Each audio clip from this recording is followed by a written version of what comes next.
Students, good morning to all. Let's start your online study.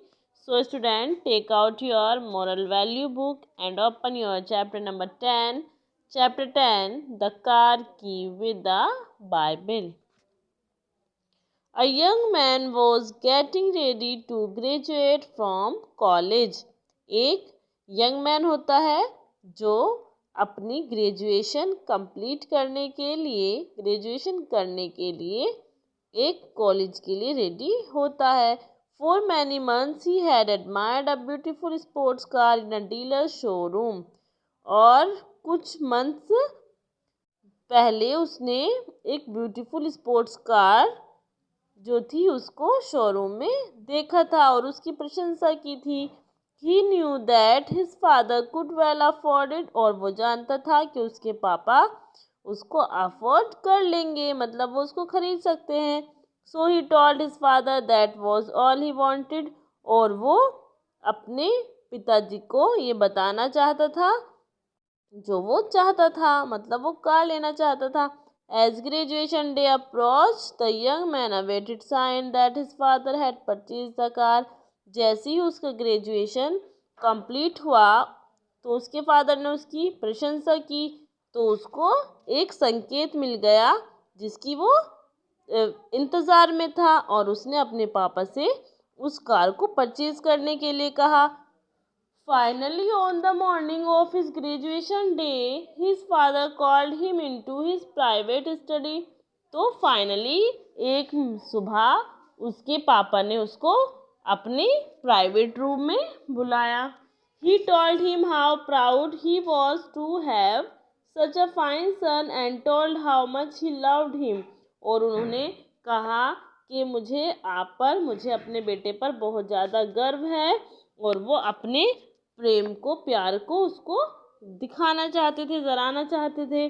Then he handed his son a beautiful wrapped gift box. और तभी उन्होंने अपने बेटे के हाथ में एक रैप हुआ खूबसूरत सा गिफ्ट बॉक्स थमा दिया. Curious but somewhat disappointed, the young man opened the box and found a lovely leather bound Bible. और जैसे ही उसको वो अपॉइंटेड था वो यंग मैन, उसने आश्चर्य से उस बॉक्स को देखा और उसको ओपन किया. और वो जो देखता है वो क्या पाता है कि एक खूबसूरत सा लेदर की बाइंडिंग हुआ एक बाइबल होती है.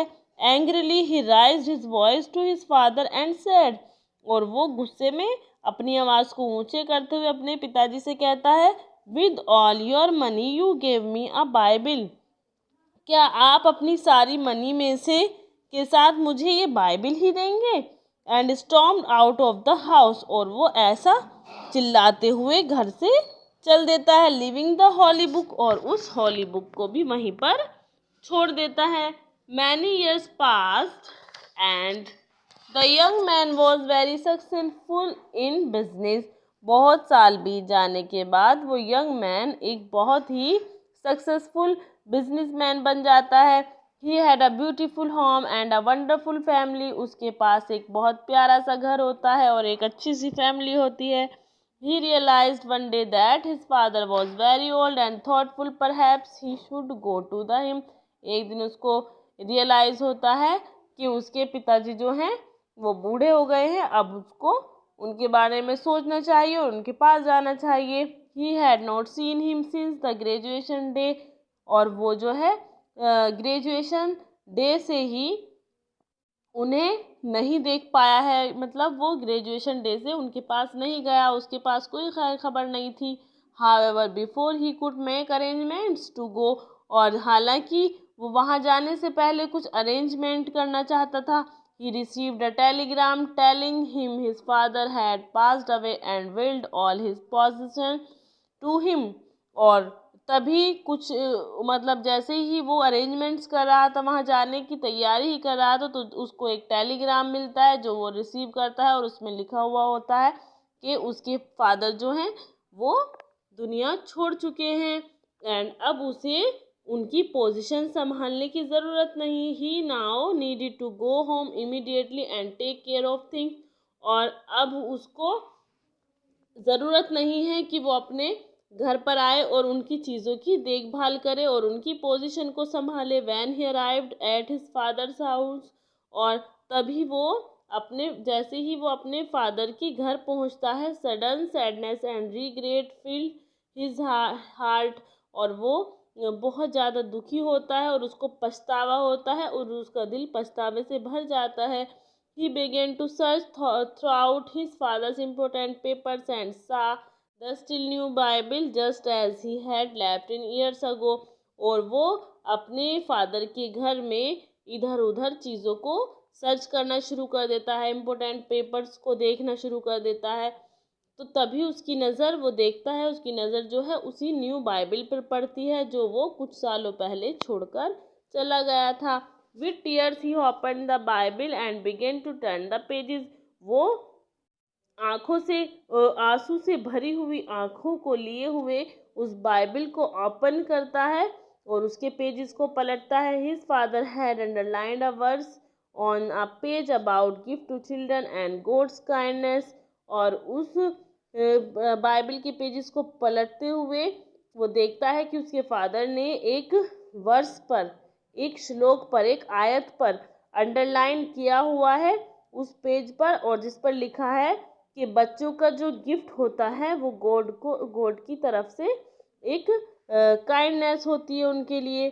As he read the verse, जैसे ही वो उस श्लोक को पढ़ता है, a car key drop from an envelope taped behind the Bible.